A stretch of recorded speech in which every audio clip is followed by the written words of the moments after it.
Bueno, vamos a continuar con el avance de la fecha, complementando un poquito la parte de gramática con lo que son las estructuras gramaticales. Para esto tengo una presentación que voy a compartirles.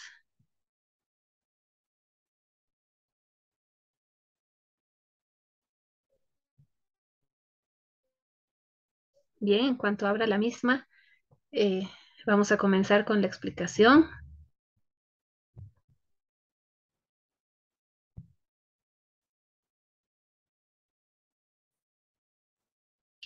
Parece que ya está. Sí,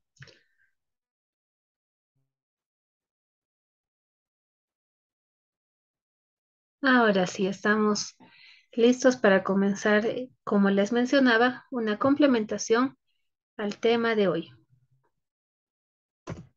Las estructuras gramaticales. Vamos a ver diferentes estructuras que son las que, bueno, en esencia, dan vida a la oración y a las diferentes formas de redacción que poco a poco iremos conociendo y sobre todo ejercitando. Comenzamos con lo que es el verbo, la parte más importante de una oración. Como vemos en la diapositiva, ¿qué es lo que me indica el verbo? Acción. Estado o proceso de cualquier acción que se menciona en la oración.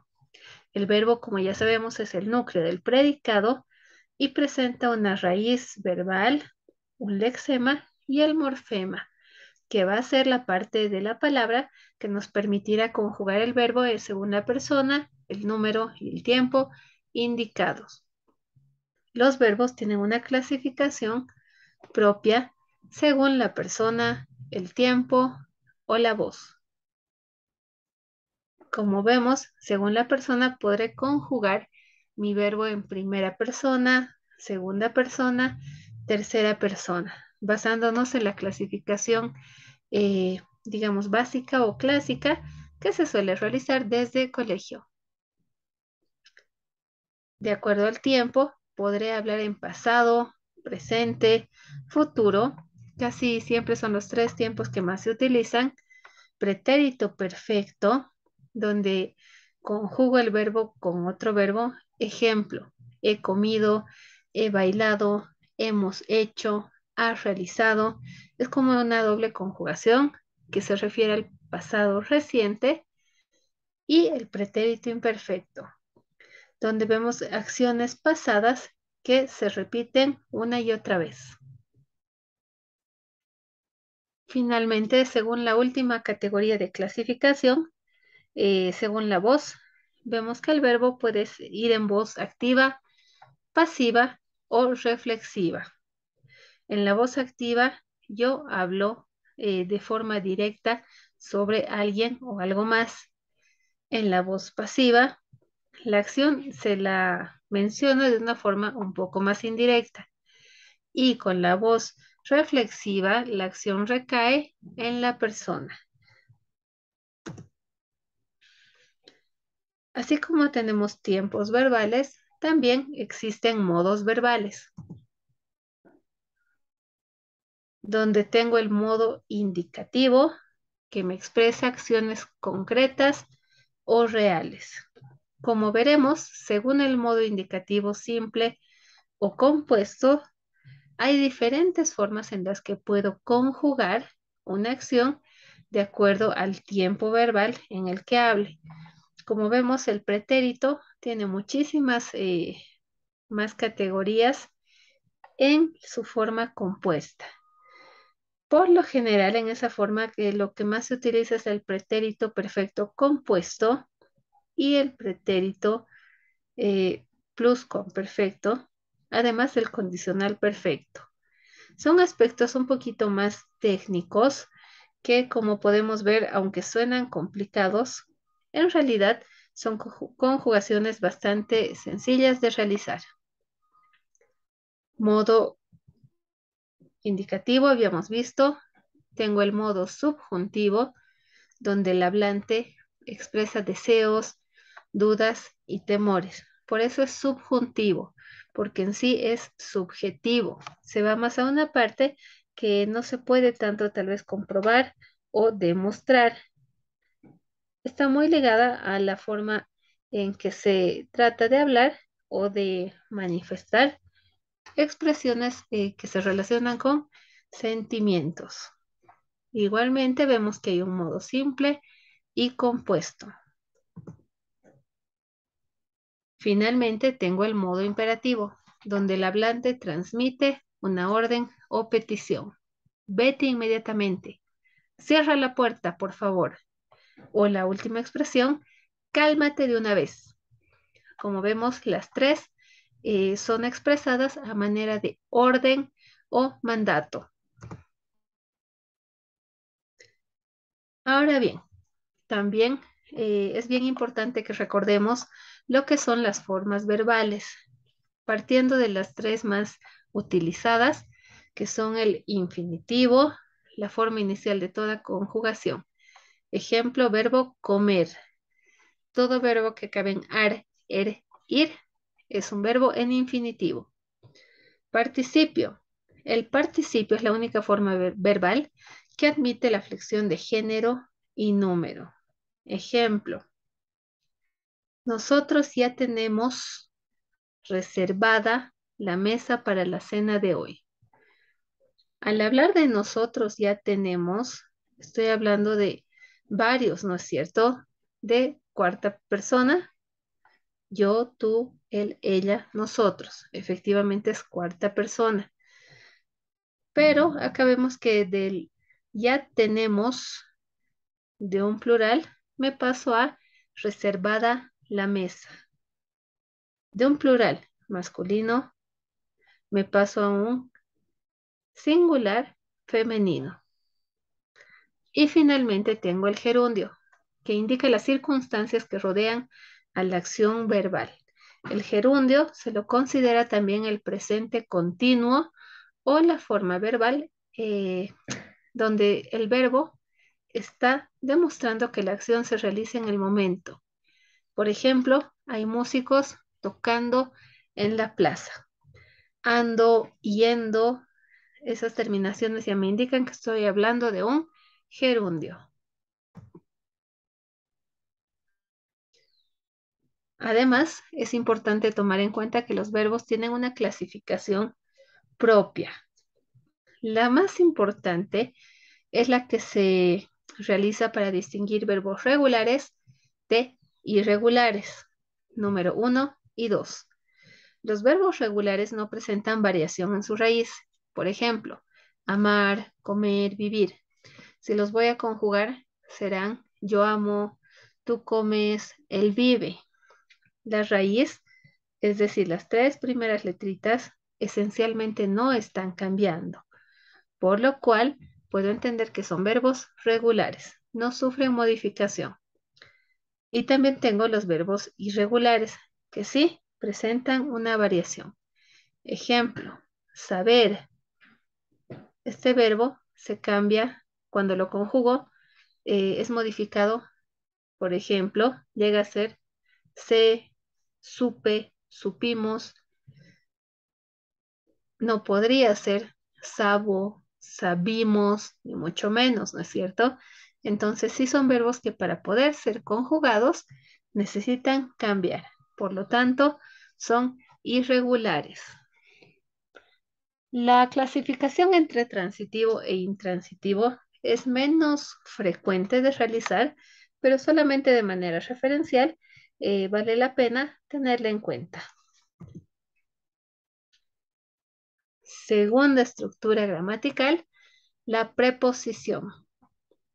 Es una parte invariable de la oración y que relaciona dos o más palabras, como por ejemplo, tengo diferentes preposiciones de acuerdo a lo que quiero expresar. Tengo preposiciones de lugar, por ejemplo, hacia, por, tras, abajo, entre. Preposiciones de tiempo también podría ser hasta, desde, con, por, en.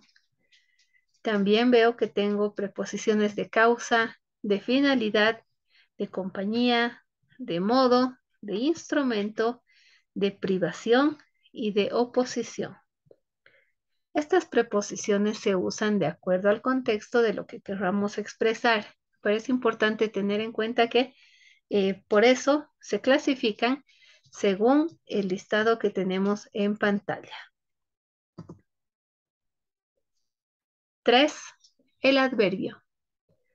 El adverbio viene a ser la parte invariable de la oración que modifica o complementa el significado del verbo, del adjetivo, de otro adverbio o de una oración.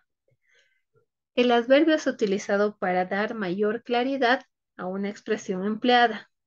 Por ejemplo, un adverbio también puede servir de complemento circunstancial y será invariable en género y número. Acá tenemos algunos ejemplos de adverbio que, como podemos ver, también pueden ser considerados complementos circunstanciales, porque son utilizados precisamente para eso, para especificar circunstancias especiales. Reitero, tendré adverbios de lugar, de tiempo, de modo, de cantidad, de afirmación, de negación, de duda. El adverbio complementa cualquier expresión a fin de hacerla mucho más clara y precisa. Todo este listado de adverbios, ustedes lo tienen en el material que se les ha facilitado desde, los primeros días de clase. 4. El adjetivo. Es la parte de la oración que califica al sustantivo y precisamente por eso es que se los denomina adjetivos calificativos. Ejemplo, no será lo mismo decir la pelota que la pelota amarilla.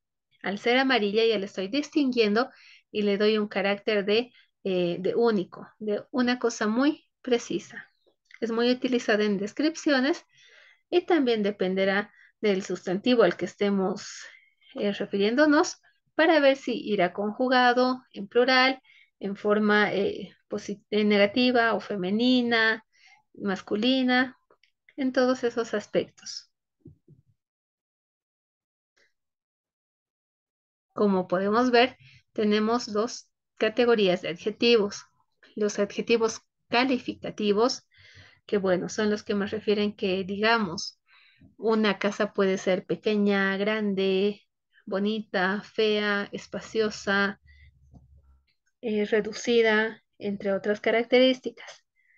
Y tengo también los adjetivos demostrativos, que básicamente determinan proximidad. Este, eso, esa, aquel, aquella, etcétera.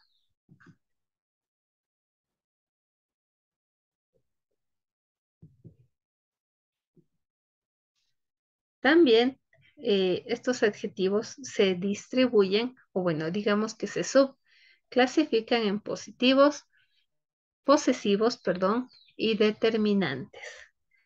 Los posesivos claramente tratan de demostrar pertenencia o posesión. Mi casa, tu celular, su libreta, tus cosas. Es decir, tratan de dejar bien en claro que algo le pertenece a alguien.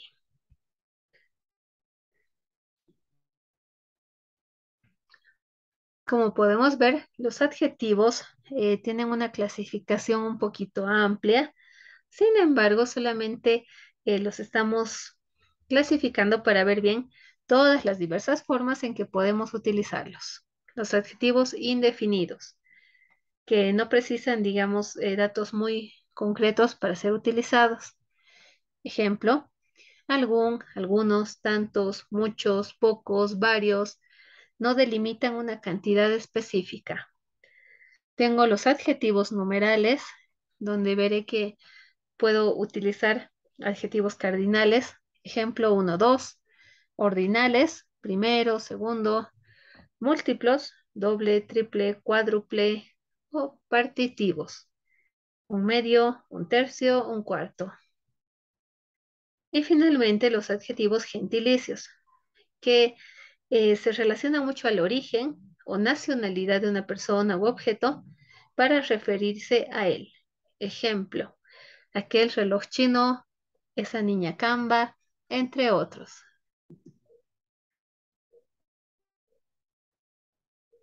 Los adjetivos me pueden ayudar a comparar también.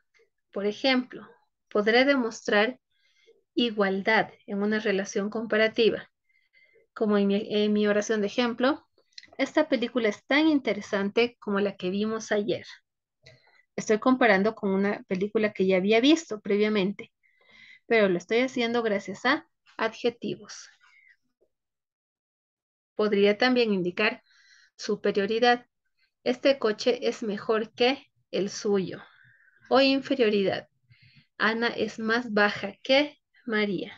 Como vemos, los adjetivos me utilizan, o bueno, utilizan estas palabras también para realizar relaciones comparativas de semejanza o diferencia. En grado superlativo, lo que traten de hacer es demostrar una cualidad mucho más grande. Ejemplo, podré decir es el libro más antiguo de la biblioteca para darle ese carácter de, bueno, de que es único porque es el mucho más antiguo. O también podré usar el grado superlativo absoluto, donde se agrega el sufijo ísimo para demostrar que es realmente mucho más que otro u otra. Ejemplo, el árbol es alto, sería una expresión normal, pero decir que es altísimo lo deja realmente muy por debajo de quizá muchos otros árboles. O como en mi otro ejemplo, la prueba estuvo facilísima, realmente muy, muy sencilla. 5. El pronombre. Sustituye al sustantivo, adjetivo o adverbio. Un pronombre indica género, número y persona. Tenemos pronombres de diferente clase, interrogativos, posesivos, personales, relativos, etcétera. De igual forma, un listado bastante completo de pronombres está en el dossier que se les ha facilitado. Pasamos al número 6, el artículo. Es una palabra que expresa el género y el número de un sustantivo. Podrán ser determinados o indeterminados. Los determinados especifican un género y número concreto. Digamos que estoy hablando de una taza. Si es solo una, diré la taza. Si son varias, diré las tazas. Entonces me ayuda a aclarar esta relación de singular y plural. Si un artículo es indeterminado, indica si una presencia, pero no una cantidad exacta. Ejemplo, cuando decía la taza, hablaba en singular. Si digo las tazas, hablo en plural. Pero si digo unas tazas, no estoy dejando bien en claro cuántas son, de qué calidad, si son muchas, si son pocas. Es por eso que se los llama indeterminados. 7. Conjunciones. Son las pequeñas palabras o incluso solamente letras que unen a una oración y le dan sentido. No tienen género ni número, con lo cual su uso no es restringido. Ejemplo, Juan y Luis son muy amigos. El solo hecho de poner esa Y entre Juan y la palabra Luis, y el nombre Luis, mejor dicho, hace que ya entienda que estoy hablando de dos personas. También permiten que la oración adquiera un sentido completo, como en la oración que tenemos en pantalla de ejemplo. Estudié mucho, pero no fue suficiente. Sin la palabra pero, la oración no tendría un sentido muy exacto, ¿no es cierto? Estudié mucho, no fue suficiente. En cambio, el pero deja ver que, bueno, y lo intenté más, eh, aún con el esfuerzo, pues no alcanzó. Las conjunciones también pueden ser coordinantes, es decir, que puedan unir oraciones y palabras de igual categoría, como por ejemplo las siguientes. Vemos que hay varios tipos de conjunciones que podríamos utilizar de acuerdo a lo que queremos decir.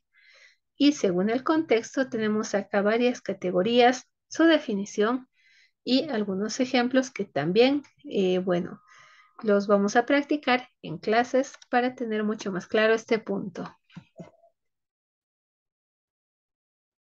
Las conjunciones también podrían ser subordinantes, es decir, que una funcione en base a otra. Por ejemplo, las que son causales, comparativas, las que condicionan o son concesivas. Como vemos, son conjunciones compuestas, ¿no es cierto? Acá ya no basta un pero o una y. Tengo un puesto que, menos que, así como, a pesar de que, si bien, es decir, trato de darle un sentido mucho más completo a mi oración. Estas oraciones también podrán ser consecutivas, finales o incluso temporales.